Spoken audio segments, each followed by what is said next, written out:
우리 사회 안에서는 우리나라에서 누가 가장 돈을 많이 가지고 있는지, 어떤 재벌이 잘 알려져 있는지, 유명한지, 그 재벌의 회장이 누군지 이름들을 줄줄줄줄 꿰고 있습니다.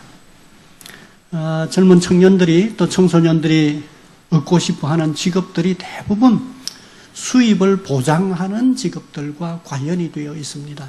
그래서 전문직이라든지 대기업이라든지 또 공기업이라든지 금융업이라든지 수입이 높은 직업을 선망하고, 또 그만큼은 아니라고 해도 지금 현재는 적지만 오래 근무할 수 있고 또 연금도 보장되는 공무원에 대한 열망이 아주 큽니다.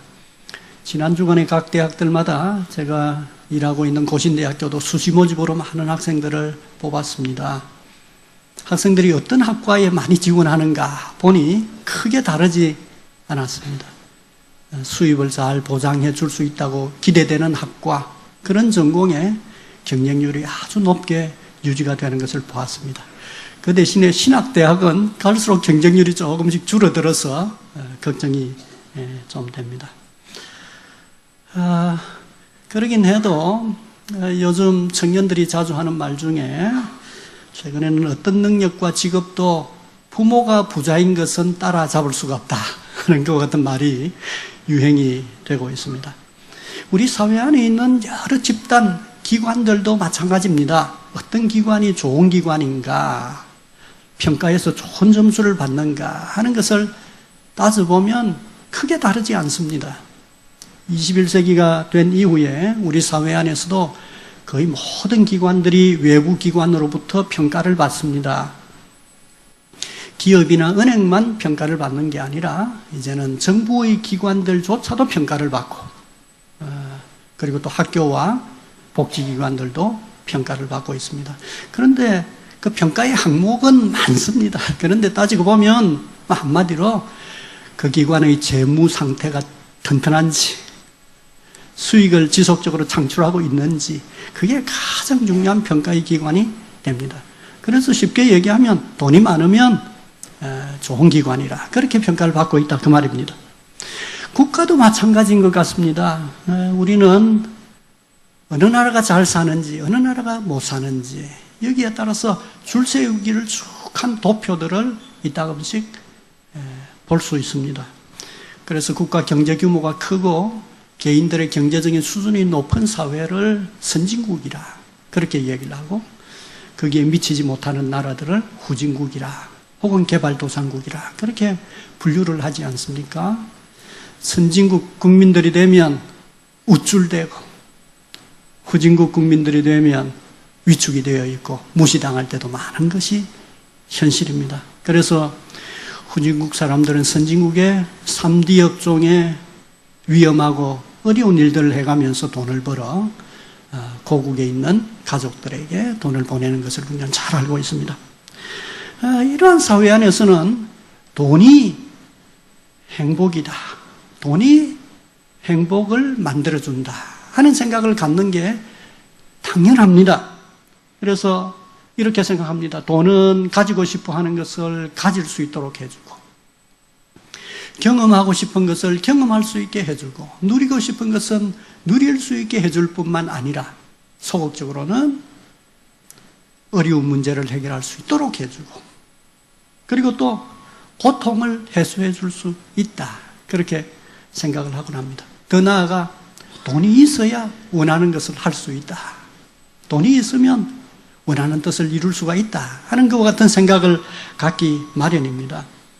만일 행복이라고 하는 것이 우리가 돈을 주고 무엇을 사는 것이라고 할 때 돈이 많으면 정말 행복을 보장해 준다, 그렇게 말을 할 수 있을 것처럼 보입니다. 그래서 자본주의 사회 안에서는 결혼과 관련해서도 청년들이 그렇게 생각하죠. 내가 경제력이 높으면 원하는 아름다운 여성과 결혼을 할 수도 있고 또 원하는 멋진 남성과 결혼할 수 있다 하는 생각을 청년들이 자기들의 글에서 종종 자조 섞인 말로 표현을 하고 있더라고요. 더 흥미로운 것은 한 2해 전에 두세 해 전에 신문기사에 한 연구소에서 조사 연구한 것을 발표한 일이 있는데 그 내용이 이렇습니다. 남편의 월급이 한 달에 1,000만 원에 이르면 아내들이 이혼을 안 한대요. 그래서 이혼율이 제로에 수렴한다 하는 것 같은 내용을 본 일이 있습니다. 경제력이 가정의 평안도 유지하는 데 큰 도움이 된다 하는 것과 같은 내용인 것 같아서 많은 사람들이 그 기사를 보고 특히 남성들이 참 안타까운 마음을 가졌습니다. 자본주의 사회는 이처럼 경제가 중심이고 경제가 모든 분야에 큰 영향력을 행사합니다. 경제가 활동을 제한하기도 합니다. 그래서 사회 구성원들에게 열심으로 경제적인 이유를 추구하는 게 정당한 일이다. 그렇게 가르칩니다. 더 나아가 격려합니다. 적극적으로 열심히 돈 많이 벌어라. 그렇게 격려합니다. 더 큰 보상을 얻기 위해서 그 자본주의 사회는 최상의 이득을 얻는 방법은 치열하게 경쟁하는 것이다. 경쟁은 높은 산출을 위한 가장 효율적인 방식이다. 이렇게 생각합니다. 그래서 상호 경쟁을 부추깁니다. 이처럼 개인의 마음속에 일어나는 이익 추구를 향한 그 열망인 욕심을 정당하게 보고 이 욕심이 개인적인 성장과 사회적인 발전의 추동력이 된다. 이렇게 해석하는 사회가 자본주의 사회입니다. 이게 바로 우리가 살고 있는 사회입니다. 그러면 이러한 우리 사회 속에서 여러분은 행복하십니까? 오늘 성경 본문은 우리 사회가 보는 관점과 좀 다른 관점으로 단도직입적으로 말한다면 정반대로 사도 바울이 이렇게 말합니다. 돈을 사랑함이 무엇이라고요? 일만악의 뿌리라. 그렇게 말합니다. 그런데 그 이유를 상세하게 설명하고 있는데 천천히 보면 굉장히 설득력이 있다고 하는 것을 느끼게 될 겁니다. 우리가 보통 하는 말로 자본주의 사회에서 추구하는 그와 같은 경제에 대한 이익에 대한 추구를 아주 일상적으로 쉬운 말로 표현을 했습니다. 이렇게 표현합니다. 9절에 보면 부하려 하는 자들 그렇게 표현을 합니다. 얼마나 솔직하고 단순합니까? 그리고 또 10절에 보면 돈을 사랑함 이렇게 표현합니다. 진짜 소박하고 단순하게 그렇게 표현하고 있습니다. 이러한 경향성에 대해서 이건 자연적인 본성이고 부자가 되는 정당하고도 추동적인 방법이라 이렇게 보면서 높게 평가하는 게 아니라 오늘 본문 마지막 10절에서 거의 마지막 10절에서 모든 악의 뿌리다. 일만 악의 뿌리다. 모든 불행의 근원이다. 그렇게 말하고 있다. 그 말입니다. 그 이유를 9절과 10절이 상세하게 우리에게 가르쳐주고 있습니다. 하나님의 말씀이 어떻게 말씀하고 있는지 한번 같이 보겠습니다. 제가 혼자서 읽겠습니다. 여러분 눈으로 잘 따라와 주세요. 부하려 하는 자들은 시험과 올무와 여러 가지 어리석고 해로운 욕심에 떨어지나니 곧 사람으로 파멸과 멸망에 빠지게 하는 것이라. 돈을 사랑함이 일만 악의 뿌리가 되나니 이것을 탐내는 자들은 미혹을 받아 믿음에서 떠나 많은 근심으로서 자기를 찔렀도다. 이렇게 두 줄 기록하고 있는데 천천히 보면 5가지의 의미 있는 표현들이 등장합니다. 그 첫 번째는 9절에 보면 다시 9절을 한번 띄워주세요. 9절을 보면 부하려 하는 자들은 제일 앞에 나오는 게 뭡니까? 시험과 올무, 시험과 올무에 떨어진다. 시험과 올무라고 하는 단어가 그게 기록이 되어 있습니다. 부하려 하는 것, 돈을 사랑함, 돈을 사랑함을 다른 나라 말 성경에서 이렇게 표현합니다. 돈을 열망함, 돈을 갈망함 그렇게 표현했습니다. 이 돈을 갈망함은 시험과 올무에 떨어지게 하는 것이라 그렇게 기록하고 있습니다. 여기 시험은 도덕적인 미혹을 당하는 것을 뜻하고, 올무는 다른 사람들이 쳐놓은 혹은 여러 조건의 덫에 떨어지는 것을 의미합니다. 우리를 미혹하고 우리에게 올무를 놓는 궁극적인 원인자는 사단이겠지만, 자본주의 사회에서는 자본주의 경제 활동의 조건들이 바로 올무가 되겠습니다. 우리 사회 현실에서도 보면 정당한 노력 없이 너무 높은 보상을 갈망하거나 혹은 불법과 위법으로 이익을 추구하는 데서, 또 때에 따라서는 과잉 투자와 소비 때문에 빚 문제로 수렁에 빠져 있는 그와 같은 사람들을 들어보게 됩니다. 돈을 열망함이 시험과 올무의 원인이 된다, 이유가 된다고 하는 주님의 말씀이 참 가슴에 와닿습니다. 두 번째로 그 다음 부분입니다. 여러 가지 어리석고 해로운 욕심에 떨어지나니, 이렇게 표현합니다. 해로운 욕심이라, 그렇게 표현합니다. 돈을 열망하면 욕심의 포로가 된답니다. 욕심은 우리의 내면 속에 숨겨져 있을 때는 다른 사람이 모릅니다. 내가 어떤 욕심을 가지고 있는지 모릅니다. 그런데 우리 자신이 우리 마음에 이 욕심이 숨겨져 있도록 통제하지 못하고 욕심의 포로가 되어버리면, 내가 욕심을 따라 행하게 되면 이 욕심이 바깥으로 드러납니다. 욕심이 바깥으로 드러나게 되면 자기 자신은 잘 모르는데 주변에 있는 사람들은 압니다. 욕심에 따라서 행한 행동은 종종 부끄러운 일이 되고 나중에 결과적으로 어리석은 행동으로 판명되고, 때에 따라서는 욕심은 냈는데 스스로 큰 손해를 입는 그와 같은 결과가 초래된다고 하는 말이 되겠습니다.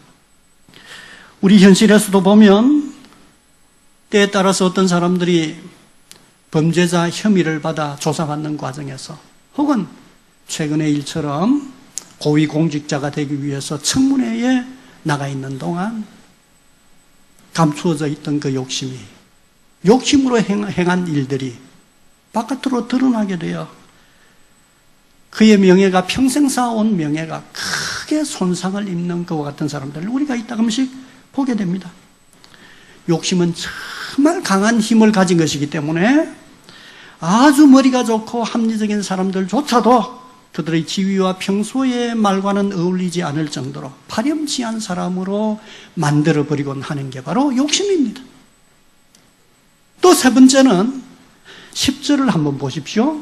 10절에 보면 중간 부분에 이것을 탐내는 자들은 미혹을 받아 믿음에서 떠나, 이렇게 표현하고 있습니다. 이게 무슨 말입니까?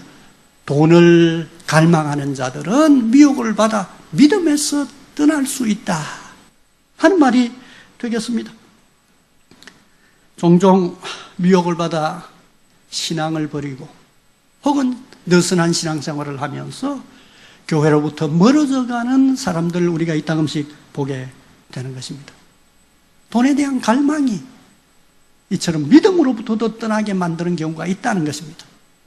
설사 믿음으로부터 떠나지 않는 것처럼 보인다고 하더라도 교회 공동체 안에서조차도 돈을 갈망함이 있을 수 있고, 이게 5절에 보면 나타나고 있는데요. 5절에 이렇게 기록이 되어 있습니다. 경건을 이익의 방도로 생각하는 사람들이 있다, 그렇게 말합니다. 경건조차도, 사실 돈에 대한 갈망이 훨씬 더 강렬한 것이어서 경건조차도 이익을 위한 수단으로 생각하는 사람들이 있고, 이러한 사람들 때문에 5절에 보면 무엇이 일어난다고 그럽니까? 다툼이 일어난다, 그렇게 표현하고 있는 것을 보게 됩니다. 그래서 경건과 신앙에 대한 참다운 가르침을 왜곡시키고 교회를 어렵게 하는 경우가 종종 있는 것입니다. 이러한 경향성 때문에 자본주의 사회에서는 전도하기가 참 쉽지 않고, 세월이 흘러갈수록 믿음의 가정에서 자라난 사람들조차도 교회 생활을 느슨하게 해가는 것과 같은 경향성을 보이곤 합니다. 그래서 전문가들은 서구 유럽의 역사를 생각하면서 국민소득이 2만 달러를 넘어가게 되면 성도들의 헌신도가 크게 줄어든다 하는 것과 같은 말을 하곤 합니다. 여러분, 우리나라가 어느 정도 됩니까? 3만 달러 주변에 있죠. 신앙에 대한 헌신도가 줄어간다 하는 그와 같은 말이 있습니다. 경제에 대한 불안과 집착력이 강해지면 청소년과 청년들도 신앙생활에서 느슨해가는 그 같은 경향성을 보입니다. 유럽에서도 1960년대 이후에 청소년과 청년들이 먼저 신앙을 떠나가고 교회가 크게 약화된 것을 경험했습니다. 돈에 대한 집착과 욕심은 교회를 혼란 가운데 빠뜨리기도 합니다. 오늘날 한국 교회 안에서 종종 발생하는 많은 다툼과 분쟁이 여러 가지 이유가 있겠지만 그 분쟁들 중에, 그 다툼들 중에 내면적으로 이익에 대한 그 욕심이 그 많은 다툼들의 원인이 되는 경우가 많이 있습니다. 특히 이단들의 경우는 노골적으로 경건을 이익의 도구로 삼습니다. 그래서 이단의 교주들이 기업을 경영하거나 그 기업의 회장이 되어 있는 것을 여러분들은 어렵지 않게 볼 수 있는 것입니다. 네 번째 또 10절을 다시 한번 보십시오. 믿음에서 떠나 다음 부분입니다. 많은 근심으로서 자기를 찔렀도다. 많은 근심으로서 자기를 찔렀도다. 그렇게 말합니다. 근심이 많고 깊어져 심리적인 고통을 겪고 있는 모습을 기록하고 있습니다. 물론 우리의 심리적인 고통의 원인에는 여러 가지가 있습니다. 고통의 원인들 중에는 신체적인 질병과 장애가 심리적인 고통이 될 수 있습니다. 그리고 또 인간관계의 이유 때문에 심리적으로 많이 근심할 수 있습니다. 그리고 또 어쩔 수 없는 환경과 조건 때문에 그 근심이 자기 자신을 무겁게 내리누를 수 있습니다.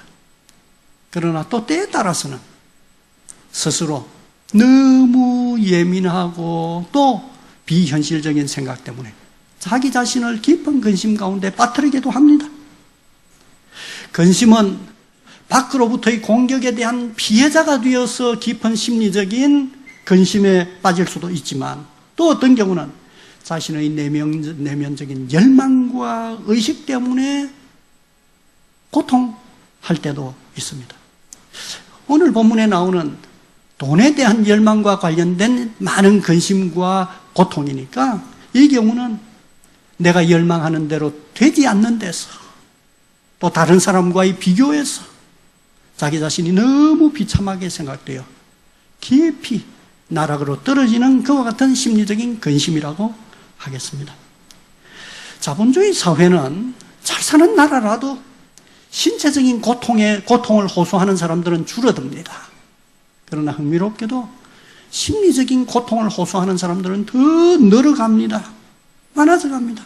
그래서 우리 사회 안에서도 무력감과 우울감과 그리고 또 절망감과 같은 정신적이고 심리적인 고통이 국민들을 깊이 수렁 가운데로, 근심 가운데로 내몰고 있는 것을 우리는 잘 알고 있습니다.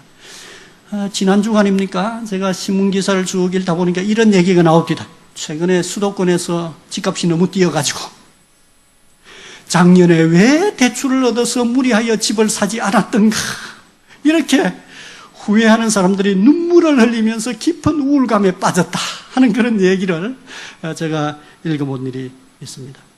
그러나 이와 같은 과한 열망 외에도 사실은 자본주의 사회 안에서 실업과 불안정한 경제적인 삶 때문에 많은 근심으로 어려움을 겪고 있는 사람들이 많이 있습니다.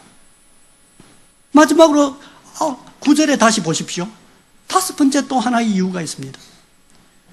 돈을 사랑함이 과하게 되면 결국 그 마지막 결국이 어떻게 된다고 그럽니까? 제일 마지막 부분입니다. 곧부터 한번 읽어보겠습니다. 같이 읽겠습니다. 시작. 곧 사람으로 파멸과 멸망에 빠지게 하느니라. 파멸과 멸망에 떨어진다. 그렇게 말하고 있습니다. 자신의 경제적인 삶도 파산하고 자신의 인생도 파산하고 자신의 영혼조차도 파산하게 된다. 그렇게 말합니다. 풍요의 열망과 투쟁 이면의 어두운 그늘이 저기에 잘 표현이 되어 있습니다. 우리 사회 안에 너무 과한 욕심 때문에 법의 심판을 받아 어려움을 겪고 있는 사람들도 있습니다. 다른 한편으로는 경제적인 열망이 충족될 수 없는 그와 같은 절망적인 상황 가운데 스스로를 실패자로 단정하고 자살을 선택하는 그와 같은 사람들도 들어 있습니다. 사람이 분노하면 그 분노를 두 가지 방식으로 표현합니다. 나약한 사람은, 마음이 착한 사람은 자기 자신을 공격하는 방식으로 분노를 표현하고, 마음이 거친 사람은 타인을 공격하는 방식으로 분노를 표현합니다. 모든 경우가 파멸과 멸망에 이르게 하는 그와 같은 결과가 되는 것입니다. 자발적으로 지옥에 뛰어들기도 하고 자기 자신을 지옥으로 내몰기도 하는 것입니다. 이게 바로 돈을 열망한 파멸의 결과라는 것입니다. 이러한 이유 때문에 돈을 갈망함이 일만악의 뿌리가 된다. 그렇게 말하고 있습니다. 그러면 성도 여러분, 형제자매 여러분, 그리스도인은 그럼 어떻게 살아가야 하겠습니까? 이와 같은 자본주의 사회 안에서 그리스도인들은 어떻게 행복감을 누리며 유지하면서 살아갈 수 있겠습니까? 오늘 하나님의 말씀은 그걸 우리에게 가르쳐주고 있습니다. 6절입니다. 6절을 한번 띄워주십시오. 같이 한번 읽겠습니다. 그러나 자족하는 마음이 있으면 경건은 큰 이익이 되느니라. 특히 앞부분, 우리에게 무엇을 권합니까? 자족하는 마음이 있어야 한다. 그렇게 우리에게 요구합니다. 자족하는 마음이 있으면 그게 행복감이죠. 자족하는 마음이 있어야 한다. 그렇게 우리에게 권합니다. 저 자족하는 마음을 아주 단순하게 8절은 이렇게 설명하고 있습니다. 여러분 8절을 보면 우리가 먹을 것과 입을 것이 있은즉 족한 줄로 알 것이니라. 아주 낮은 수준에서 자족할 수 있는 조건을 거기에서 설명했습니다. 우리가 현재 가지고 있는 소유와 그 조건에서도 만족할 수 있는 그와 같은 마음을 가져야 한다. 그래야만 행복감을 유지할 수 있다. 그렇게 가르치고 있는 것입니다. 자족하는 마음이 행복의 열쇠가 된다고 하는 것은 이건 아주 일찍이 인류에 선생된 깨달은 사람들도 이야기했던 내용입니다. 자족하는 마음이 없으면 행복할 수 없다 하는 깨달음을 인류의 문화 안에서 뛰어난 위인들은 깨달아 알고 있었습니다.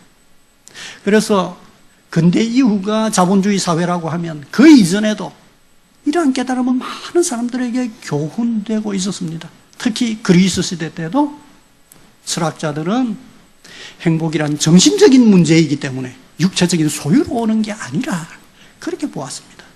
정신적인 행복은 자족하는 데서 오는 것이라 그렇게 본 것입니다. 특히 우리의 일찍이 인도로부터 중국을 거쳐 우리나라에 들어왔던, 그래서 우리 국민들에게 오랫동안 가르쳐왔던 그 불교는 어떻게 가르칩니까? 인간의 불행의 근원이 바로 욕심이다. 그렇게 가르쳐 오지 않았습니까? 그래서 욕심으로부터 초탈하는 게 중요하다고 가르쳤습니다. 욕심으로부터 어떻게 하면 정신적으로 초월할 수 있는가 하는 수련의 방법을 만들어내려고 애를 썼습니다. 그런데 오늘 하나님의 말씀을 보면 이처럼 자족하는 마음이 행복의 주요한 조건임에 분명합니다. 이건 성경 외에 하나님의 일반 계시에 의하여 인류가 보편적으로 깨닫고 있었던 것입니다. 그런데 그것과 차별성이 있다면 정말 자족하는 마음을 깊은 수련이 아니어도 자족한 마음을 가질 수 있는 방법을 우리에게 가르쳐주고 있습니다. 다시 6절을 보십시오. 자족하는 마음이 있으면 그 뒤에 부분입니다. 같이 한번 읽어보겠습니다. 경건은 큰 이익이 되느니라. 바로 이 말씀 때문입니다. 이게 철학자들과 불교의 선생들과의 차이점입니다. 경건은 큰 이익이 되느니라. 이 자족하는 마음이 종교적인 문제라는 것입니다. 종교적인 문제라는 것입니다. 경건으로라야 자족하는 마음을 참으로 유지할 수가 있다 하는 사실을 말하고 싶어 하는 것입니다. 물론 얼른 보면 이 후반부에 자족하는 마음이 있으면 경건은 큰 이익이 되느니라 저 말을 읽으면서 경건이 큰 이익이 되려면 자족하는 마음을 가져야 한다 하는 것을 가르치는 것처럼 보이기도 합니다. 이런 경우도 사실이라고 봅니다. 자족하는 마음을 가진 사람이 경건생활에서 하나님이 우리에게 부어주시려고 하는 큰 은혜를 누리면서 살 수 있습니다. 그런 의미에서 이 말도 맞습니다. 그러나 또 다른 한편으로는 사실 6절부터 시작하여 10절까지 쭉 이어지는 내용을 살펴보면 사도 바울이 말하고 싶어하는 것은 자족하는 마음을 갖고 유지하는 일에 경건이 큰 도움이 된다. 이 말도 하고 싶어하는 것입니다. 그래서 저는 앞뒤의 맥락을 거쳐서 두 번째 사안인 경건이 우리로 하여금 자족하는 마음을 갖고 살아가는 일에 큰 도움이 된다 하는 사실을 말하려고 합니다. 그러면 어떤 의미에서 그러하다는 말입니까? 예, 사도 바울은 두 가지를 우리대로 깨닫기를 기대합니다. 그 첫 번째가 무엇인가 하면 띄워주세요. 화면에. 자족하는 마음은 어떤 경우에 오는가 하면 세상에서의 삶이 무엇인지, 이 세상의 인생이라고 하는 게 결국 무엇인지 깨닫는 데서 온답니다. 깨닫는 데서 온답니다. 이게 7절과 8절의 내용입니다. 7절, 8절 보십시오. 제가 읽어보겠습니다. 우리가 세상에 아무것도 가지고 온 것이 없음에 또한 아무것도 가지고 가지 못하리니 우리가 먹을 것과 입을 것이 있은즉 족한 줄로 알 것이니라. 이게 세상의 삶이 무엇인지 깨달아야 할 굉장히 소박하지만 사실이라는 겁니다. 생각해보면 우리 자신은 이 세상에서 생물학적인 몸으로 시작했습니다. 하나님이 시작하게 하셨죠. 생물학적인 건강이 유지되는 동안에 이 세상에 삽니다. 그리고 그 기능이 다하면 우리는 이 세상을 떠나 하나님이 예비하신 다른 세상으로 가게 됩니다. 우리가 이 세상에 올 때 저 세상으로부터 아무것도 가지고 오지 않았습니다. 또 이 세상을 떠날 때 저 세상으로 우리가 아무것도 가지고 갈 수가 없습니다. 이 세상에 올 때 아무것도 가지고 오지 않았음에도 불구하고 살고 있는 것을 보니 우리가 이 세상에서 많은 것을 가져야 꼭 살 수 있는 것처럼 보이는 것은 아닙니다. 우리가 결국 이 세상에서 저 세상으로 아무것도 가지고 갈 수 없는 것을 보니 이 세상에서 많은 것을 확보하고 움켜쥐어도 결국에는 나 자신에게는 아무런 의미가 없다 하는 것을 가르치고 있는 내용입니다. 여기에서 가장 기본적인 것이라고 하는 것은 흥미롭게도 자족하는 마음이 우리에게 권하는 족한 줄로 알 것이니라. 먹을 것과 입을 것이 있은즉 족한 줄로 알아라. 7절이 그렇게 기록하고 있는데요. 이건요, 자족한 마음을 가질 수 있는 가장 기초적인 조건이에요. 가장 기초적인 조건입니다. 먹을 것과 입을 것. 생각해보면 이 먹을 것도 뭐 많이 못 먹어요. 여러분들 중에 위가 2개인 분 계십니까? 위가 작은 것 하나밖에 없어요. 너무 많이 먹으면 위가 감당을 못해요. 처음에는 위가 감당을 못하고 나중에는 몸이 감당할 수가 없어요. 그래서 많이 먹을 수 있는 것도 아닌 것 같아요. 그리고 또 입을 것도 여기에서는 몸을 가리고 체온을 유지하는 것이면 된다 이렇게 말하는 것 같습니다. 우리의 옷장에 우리의 옷들이 참 많습니다. 경우에 따라서 갈아입을 옷들도 있고 예, 지금 것이 늘 부족하다고 생각되지만 많이 있습니다. 우리 자신을 가릴 수 있고 건강을 위해서 따뜻하게 보존해 줄 수 있는 그런 옷들이 있다면 여기에서는 족한 줄로 알아라 그렇게 말하고 있습니다. 그러니까 이 정도 조건으로도 족하다면 이것보다 더 많이 가지고 있으면 어떻습니까? 아, 족하죠. 족하죠. 그게 바로 인생이라는 것입니다. 그런데 이 구절만이라도 참 납득이 되지만 사실 이 구절만큼은 일반 지혜자들도 기독교 밖에 있는 지혜자들도 가지고 있는 것입니다. 여기에서 경건이 이익이 된다고 그랬습니다. 그러면 이 조건을 경건의 눈으로 한번 다시 보십시다. 여러분 어떻게 할 수 있습니까? 우리는 이 사실을 깨닫게 되는데요. 하나님은 우리가 살아갈 수 있는 조건이 갖추어져 있는 이 세상에 오게 하셨습니다. 이 세상이 하나님의 집입니다. 하나님이 많은 것을 갖추어 놓은 집에 우리가 오게 하셨고, 이 세상 하나님의 집에서 청지기처럼 일하면서 살게 하셨습니다. 그리고 우리가 이 생명 다 하게 되면 하나님이 또 모든 것을 다 갖추어 두신 저 하늘과 새 땅, 새 하늘과 새 땅, 천국으로 우리가 가게 될 것입니다. 이게 경건이 우리에게 가르쳐 주는 것입니다. 또 경건은 우리에게 무엇을 가르쳐 줍니까?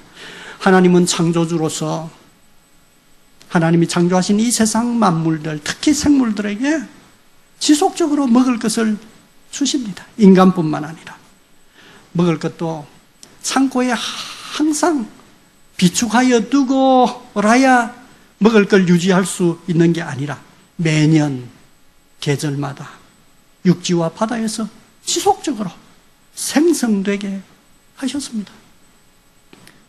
또한 경건은 우리에게 무엇을 가르칩니까? 하늘에 계시는 하나님은 우리의 아버지로서 우리의 먹을 것과 입을 것과 마실 것을 아시고 필요를 채워주신다고 합니다. 또 경건은 우리에게 무엇을 가르칩니까? 결핍과 고통과 환난 중에도 하나님의 필요를 채워주시고 구원해 주시는 분이시다 하는 사실을 우리에게 가르쳐주고 있습니다.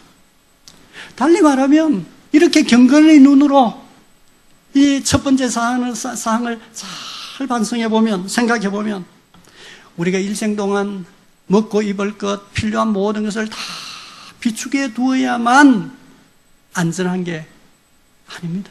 그때야 행복한 게 아니라고 하는 사실을 가르칩니다. 그러나 여러분 어떻습니까? 우리가 살고 있는 자본주의 사회는 끊임없이 우리에게 무엇을 가르칩니까? 어려움이 많으니까 현재와 미래를 위해서 많은 것을 비축해 두어야 한다, 안전하게 확보해 두어야 한다 하는 걸 끊임없이 우리에게 설득합니다. 그러나 그 주장은 하나님도 제대로 알지 못하는 주장이고 이 세상의 성격도 제대로 알지 못하는 주장일 뿐만 아니라 실제로는 이루어질 수 없는 비현실적인 설득인 뿐입니다. 개인적으로 경쟁하여서 안정되고 행복한 삶을 추구하는 삶이 자본주의의 가르침이라면 이건 우리에게 안전과 그리고 또 행복감을 지속적으로 보장해 주어야 합니다만, 흥미롭게도 자본주의 사회에서는 더 불안이 크고 더 불행감이 큰 게 현실입니다. 미래는 더 걱정스러운 게 현실입니다. 자본주의 사회가 경쟁을 통하여서 일을 축적하고 많은 것을 보장해 두면 더 행복한 것처럼 보이지만 더 많이 성장한 사회 안에서 시민들은 피로감을 느끼고 있고 불안감이 커지고 불행감이 더 커지고 있는 게 현실입니다. 경건은 우리에게 가르칩니다. 욕심이 우리의 행복을 유지할 수 없다고요. 경건은 우리에게 자족하는 마음이 우리의 행복을 유지할 수 있도록 만들고, 바로 자족한 마음을 가지는 일에 있어서 가장 중요한 기초가 경건이라고 가르칩니다. 창조주 하나님에 대한 믿음, 하나님의 돌봄에 대한 믿음, 이 믿음이 자족한 마음을 유지할 수 있게 만들어준다는 것입니다. 뿐만 아니라 이 경건에 대한 깨달음이 지금 현재 경험하고 있는 여러 가지 결핍감, 불안감, 이게 실제가 아니라고 우리에게 가르칩니다. 우리들은 결핍한 중에도 자족하며 행복감을 유지하면서 살아갈 수가 있다. 조금 부족해도 자족하는 마음을 가지고 살아갈 수 있다 하는 사실을 우리에게 가르쳐주고 있다, 그 말입니다. 그게 첫 번째입니다. 두 번째는 간단하게만 설명을 하겠습니다. 두 번째는 자족하는 마음은 언제 유지되는가 하면 욕심의 정체를 깨닫고 통제할 때 유지됩니다.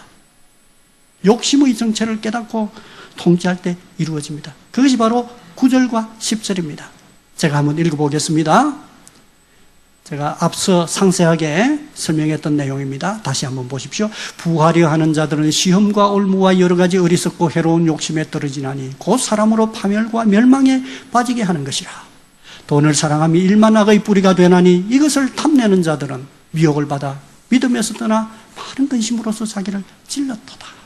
여기서 앞서 보지 않았지만 이 욕심을요 아주 강렬한 것으로 표현합니다. 그래서 9절에서는 부하려 하고 그렇게 표현했고요. 또 10절에서는 돈을 사랑함 그렇게 표현을 했고요. 10절에서는 탐내는 자들 이런 방식으로 표현했습니다. 욕심을 강조했습니다. 강렬한 열망으로 표현을 했습니다. 그런데 이 많은 내용을 통해서 우리에게 가르치는 주요한 핵심은 본성적인 열망인 욕심이 자족하는 마음을 무너뜨리는 힘이라고 하는 사실을 우리에게 말하고 있습니다. 욕심은 자연적인 것입니다. 자연적인 우리의 본성입니다. 이 욕심 때문에 우리가 성장하고 발전하는 힘을 갖습니다. 적극적인 힘을 갖습니다. 하나님이 주신 것입니다. 그러나 이 욕심은 도덕적인 관점에서나 종교적인 관점에서 중립적인 게 아닙니다. 언제나 선이기 때문에 인정하고 긍정하고 변명하고 변호하고 이렇게 생각해야 할 힘이 아니라는 말입니다. 욕심을 그대로 인정하고 욕심을 따라가게 되면 9절 10절이 우리에게 말하고 있는 것처럼 미혹과 덫에 걸려 먹잇감이 되고 어리석고 수치스러운 결과에 이르게 되고 신앙으로부터도 파산당하게 되고 정신적이고 심리적인 염려와 근심에 빠지게 되고 멸망에 이를 수밖에 없다고 가르칩니다. 욕심은 나 자신의 안전과 성장을 주동하는 힘이지만 동시에 타락한 인간의 이기적인 본성이라고 하는 정체를 우리들을 깨닫도록 요구를 하고 있다 그 말입니다. 그러므로 욕심은 너무 과한 열망은 욕심은 통제되어야 하는 것이고 욕심을 쫓아서 살아가는 것은 불행의 원인이 된다고 하는 점을 우리에게 가르칩니다. 자본주의 사회는 욕심을 긍정합니다. 욕심을 발전의 주동적인 힘이라고 생각하는 사회가 바로 자본주의 사회입니다. 그렇기 때문에 자본주의 사회의 가장 큰 약점은 도덕성입니다. 도덕성입니다. 욕심이 긍정적으로 이해되니까요. 경건은 우리에게 무엇을 가르칩니까? 경건은 인간에게 욕심을 따라서 욕심의 노예로 살아가지 말아야 한다고 말합니다. 그것은 바로 인생과 영혼의 파산일 뿐이라 멸망에 이를 뿐이라고 우리에게 가르칩니다. 그 대신에 욕심의 말에 순종하지 말고 삼위 하나님의 뜻을 따라 살도록 애써야 한다는 사실을 우리에게 가르쳐주고 있다 그 말입니다. 동시에 경건의 깨달음은 우리에게 무엇을 가르칩니까? 욕심을 충족할 수 없는 상태에서 오는 결핍감과 좌절감과 무력감과 우울감과 많은 근심이 비합리적인 것이라 하는 정체도 우리에게 가르쳐주고 있습니다. 비교에서 발생하고 경쟁에서 발생하는 비현실적인 실패감과 근심으로부터 벗어나야 한다 하는 사실을 우리에게 깨닫도록 만들어줍니다. 그러므로 경건과 신앙에서 비롯되는 그 깨달음은 자족하는 마음을 유지할 수 있는 가장 중요한 통제장치입니다. 욕심을 통제하게 만듭니다. 그러므로 욕심과 근심으로부터 경건은 자유를 줍니다. 또한 동시에 지금 가진 것만으로도 족한 마음, 자족하는 마음과 더불어 그 안에서 내가 많은 것을 가지지 않았어도 함께 나누어 주면서 살아가는 그 나눔이라고 하는 이와 같은 현실을 가능하게 만들어줍니다. 여러분, 행복이 뭡니까? 행복이 따지고 보면 자유와 누림입니다. 자유와 누림이 행복입니다. 말씀을 맺겠습니다. 경제적인 조건이 행복의 조건이라고 확신하면서 경제적인 조건 때문에 소수는 우리 사회에서 우쭐대고 더 많은 다수는 불안하고 우울하고 분노하는 사회 속에 우리가 살고 있습니다. 돈을 사랑하는 시대 정신에 따라서 생존과 생활의 안정을 확보하고 더 풍요한 삶을 살려고 신앙으로부터 멀어져가는 그와 같은 안타까운 일들도 이따금씩 발생합니다.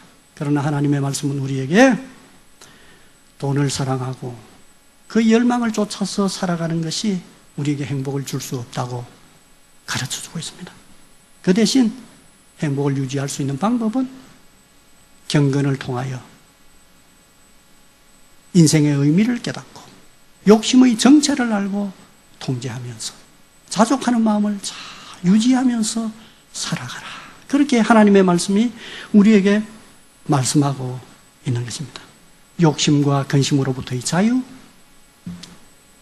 자족하는 마음과 누림에서, 나눔에서 나오는 누림. 이게 여러분 모두에게 있어 어려운 중에도 자족하는 마음으로 행복감이 여러분 마음에 가득하고 다음 주에 수성명경날 수입이 더 늘지 않았지만 행복한 시간을 보낼 수 있기를 주님의 이름으로 축원합니다.